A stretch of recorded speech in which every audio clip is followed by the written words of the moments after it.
কবিতা গোধূলি লিখেছেন কবি মরুভূমি। যৌবনের গোধূলি বেলা ছিল বেশ ভালো। আজ একলা বেলা অবেলা গোধূলির রং কালো। বসন্ত বেলায় আকাশ ছিল রক্তিম অনুরাগে। সবুজ পাতায় স্বপ্ন ভাসত আদরে সোহাগে। চলার পথে সঙ্গী ছিল কবিতার কোলাহল। চোখের কোণে জমেনি সেদিন সাগরের নোনা জল।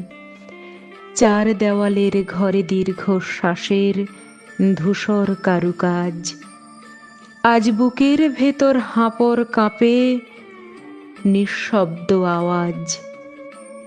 যে পথ দিয়ে হেঁটেছিলেম তোমার হাতটি ধরে, সেই পথেই অন্ধকার আজ ঝরা পাতা আছে পড়ে।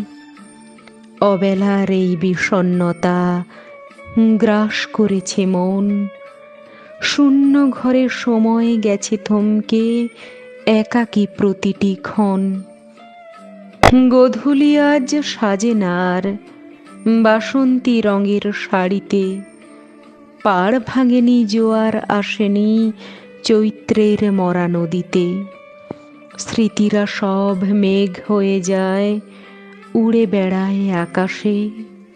নতুন ভোরের স্নিগ্ধ আলো এসে পরশ দিল বসন্ত বাতাসে। ধন্যবাদ।